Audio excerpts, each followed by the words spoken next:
10 years of love, gone in a flash. Celebrating a classmate's baby's full moon, we were all having a great time.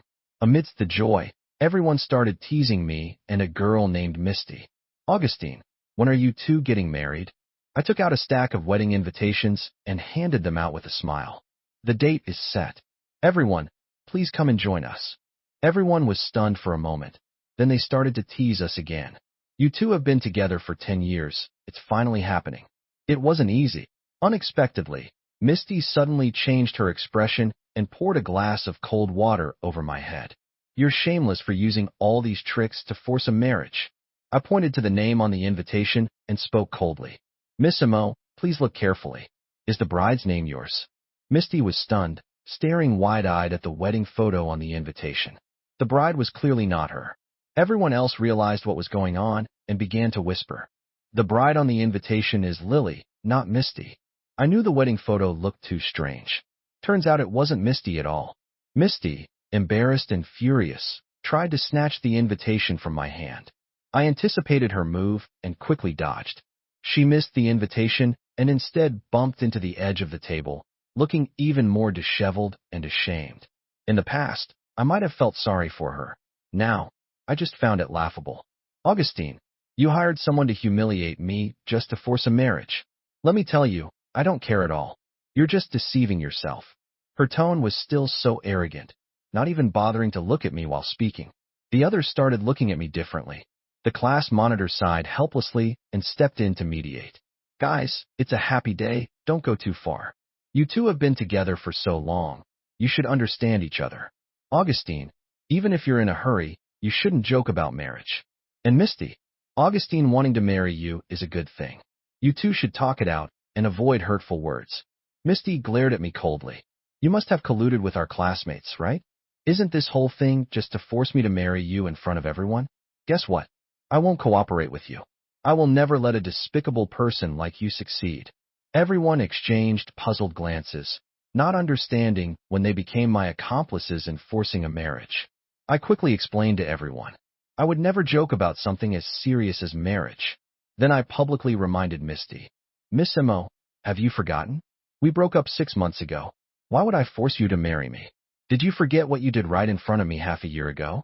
You can't seriously think I would forgive you after such a huge mistake, can you? Many classmates knew about what happened half a year ago. Their gazes toward me started to carry a hint of sympathy. Misty's expression began to crack. Are you serious about the breakup? I sneered. What do you think? Do you think I would joke about something like that?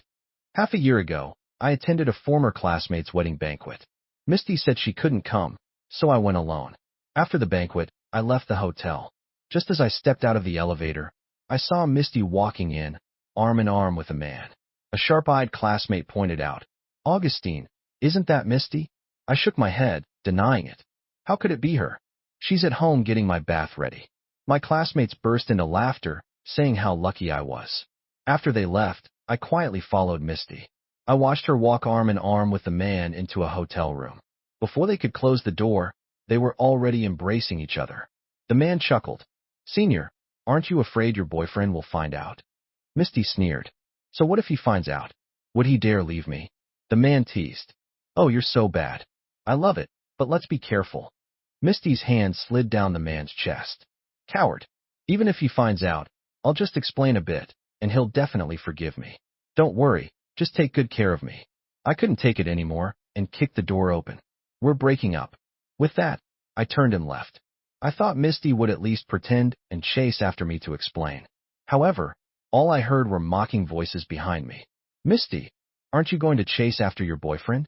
Huh, with that cowardly demeanor, he doesn't deserve me chasing him. He's not even worth one of your fingers. When you lose your boyfriend, don't blame me, Misty. Don't worry, he'll come crawling back to me. I felt a chill run through my body, as if I had fallen into an ice cellar. 10 years of love, only to be trampled on like this. It was time to end this rotten relationship. Misty's questioning voice reached my ears again. Augustine, do you really dare to break up with me? Are you crazy? I'm just playing around with others. In the end, I'll still be with you. A man as boring as you. Who would want you after leaving me? Now I'll give you a chance, apologize to me. Her expression remained as arrogant as ever, but her voice clearly had a hint of panic. In the past, I would have gratefully taken the step she offered me, but now I no longer wanted to love so humbly. I sneered, apologize? Misty, are you daydreaming? I'm very busy and don't have time to mess around with you here. With that, I lifted my foot and left, ignoring her embarrassed expression. I've been broken up with Misty for half a year now. My current fiancée is Lily and has nothing to do with Misty. I explained to my classmates, not wanting them to misunderstand any longer. Everyone nodded in understanding. Only Misty couldn't accept this reality, still repeating her old lines. Augustine, can you stop this nonsense? This cat and mouse game is really low level. It's exhausting my heart. Can you stop pretending? Let's just live a good life together. I laughed sarcastically. Her so-called good life was just like before. I worked hard to support her, came home to obey her every whim, and endured her endless disdain like a servant serving a princess. She would throw a tantrum if anything displeased her. Before being with Lily, I naively thought this was the norm in love. Only after dating Lily did I realize that love is mutual respect and care. But Misty would rather give respect to strangers than to me, her boyfriend of 10 years. She even brazenly cheated on me right in front of my face. That day, after returning from the hotel, I moved out of Misty's house and into my newly bought home. 10 years, from our youthful days to approaching our 30s, I went from having nothing to being a moderately successful entrepreneur. The more materially abundant we became, the thinner our relationship grew. I had no regrets about this relationship, having given it my all, only for it to end in a breakup.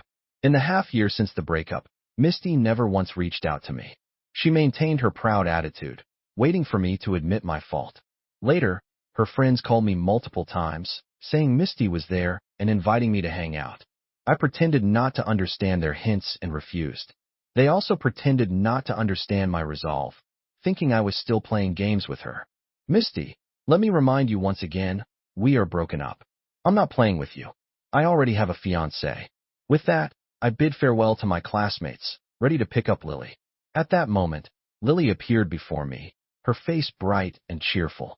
Augustine, I finished work early and came to pick you up. You've always picked me up. It's time I compensated you.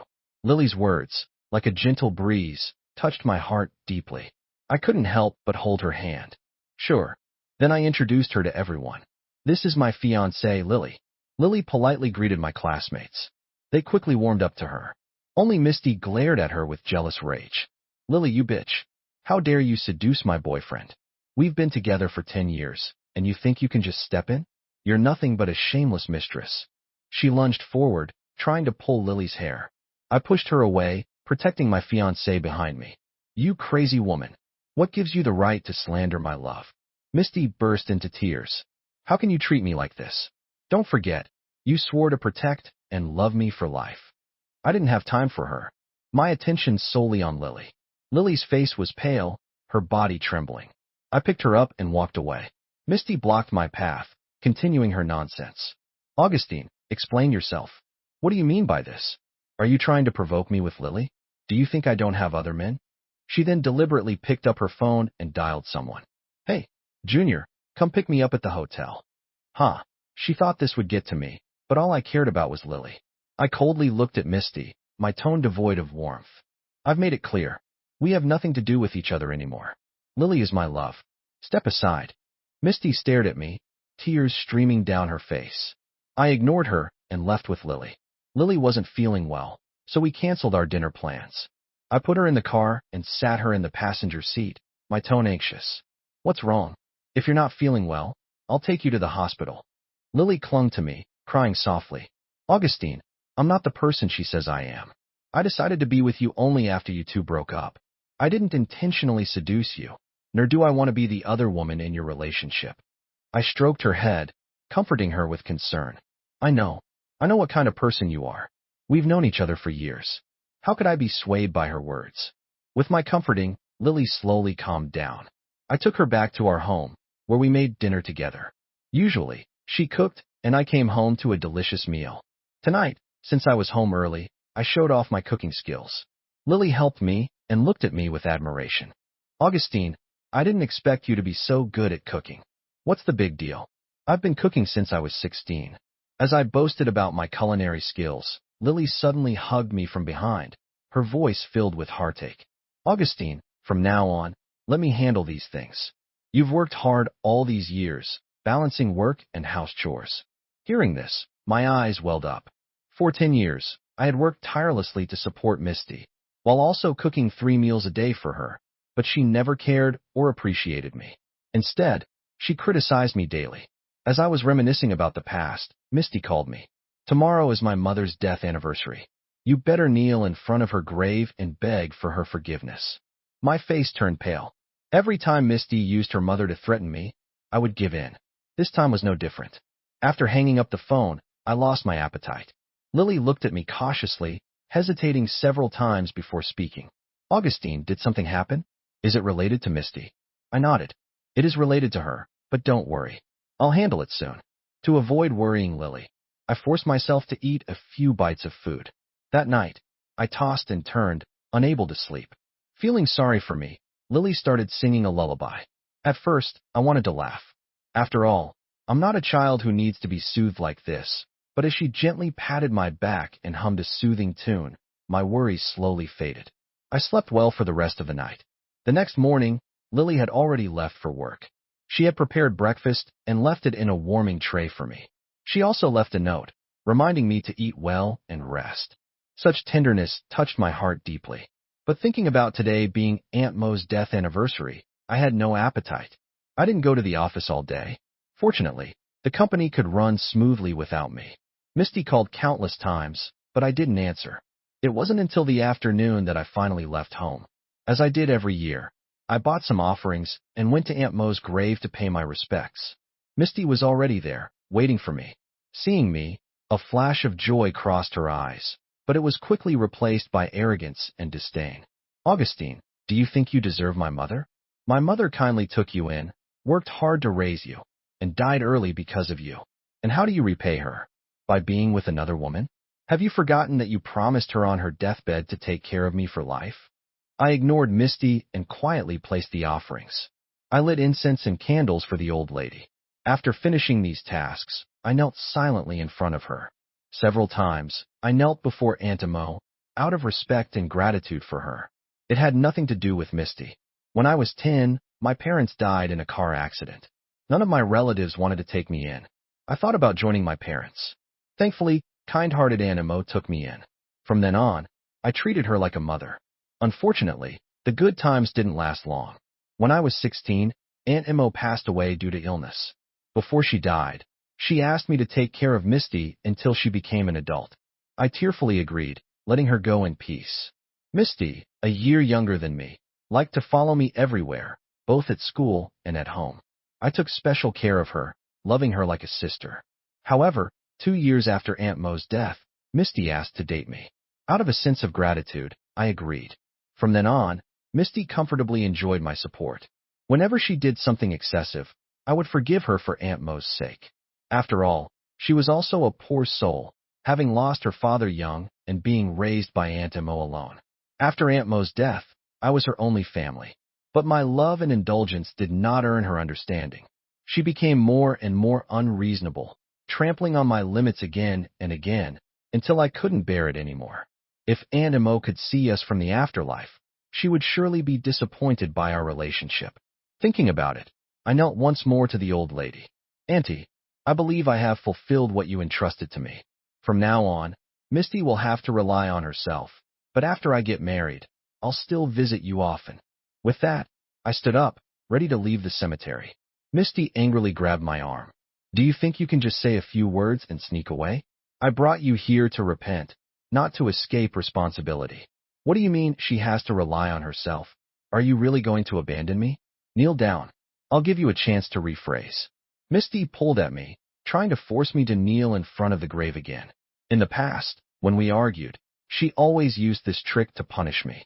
Back then, I cared about her and was willing to comply. But now, how could I still cooperate? Let go. Stop pulling and tugging at me. I forcefully pushed her away, and she fell hard on her backside. She looked at me in disbelief, and once she realized I had pushed her, started wailing. How dare you push me? You're bullying me in front of my mother's grave. Has your conscience been eaten by a dog? If I had known you were this heartless, I would never have asked my mother to take you in. Ungrateful wretch. I'll expose your despicable actions online. With that, she took out her phone and started a live stream. I grabbed the phone from her and smashed it on the ground. Misty, wake up. From the beginning, I owed you nothing, only Antimo. She took me in despite your objections. During those 5 years she was alive, I did my best to take care of her. In contrast, what did you, her biological daughter, do for her? Besides causing trouble outside and upsetting her at home, what did you do? I pointed at Misty, growing more and more furious. If Misty had been more sensible back then, Antimo wouldn't have been so worried and might not have died so early. You killed my mother. You ruined me. I became like this because of you. Don't you have any responsibility? I don't care. You must be good to me for the rest of my life, or I'll never forgive you. Misty listened in stunned silence, never expecting me to be so merciless and lay bare the truth. After I touched her sore spot, she became exceptionally angry. Augustine, you're a beast. Your words aren't even human. It was you who moved into my home and took my mother's love, making me rebellious. You killed my mother. You ruined me. I became like this because of you. Don't you have any responsibility? I don't care. You must be good to me for the rest of my life, or I'll never forgive you. With that, Misty picked up her phone from the ground and left with a twisted expression. I could no longer care about her fate and silently left the cemetery. Turning back, I saw Lily standing behind me. She ran to me, crying and hugging me. Augustine, you've had it so tough. My heart aches for you. She cried while softly comforting me. I felt warmth in my heart and hugged her tightly. What are you doing here? Did you hear everything just now? Lily nodded, wiping her tears with her sleeve. You were unhappy last night, and I was worried about you. Today, I left work early and went to your company, but you weren't there. I remembered today was Aunt Mo's death anniversary, so I guessed you'd be here and came looking. I was afraid Misty would make things harder for you if she saw me, so I hid behind a tree. You won't blame me for taking matters into my own hands and eavesdropping on your conversation, will you? With that, Lily looked up at me, worry etched on her face. I held her hand as we walked out, giving her a light squeeze on the palm. Since you're worried about me, I won't hold it against you, but you can't do something so dangerous behind my back again. The cemetery is deserted, and it's getting late. It's not safe for you to come here alone. Hearing this, Lily was delighted. She stood on tiptoe and gently kissed my cheek, then shyly stepped back. Augustine, are you worried about me? Did I hear that right? I kissed her back and ruffled her hair affectionately. Of course I'm worried about you, silly. You're my fiancé now. Lily leaned against me, her voice tender. Augustine, with your love, I'm so happy. As we walked out of the cemetery, a flash of light suddenly shone in front of us. Misty stood there, holding her phone. She glared at us with a look of disgust and spoke angrily. How dare you flaunt your love in front of my mother's grave? Just wait. I'll expose your dirty secrets. If you know what's good for you, you'll break up immediately and stop this disgusting act in front of me. Seeing Misty's face, Lily hid behind me in fear. Augustine, have I caused you trouble? No matter what happens, I don't want to be separated from you. I squeezed her hand tightly, comforting her. It's okay. I won't let anyone separate us. Misty looked at us with contempt and laughed maniacally. You two act like a couple really well. It's truly annoying. If you disgust me, I can disgust you right back. Just wait, Augustine.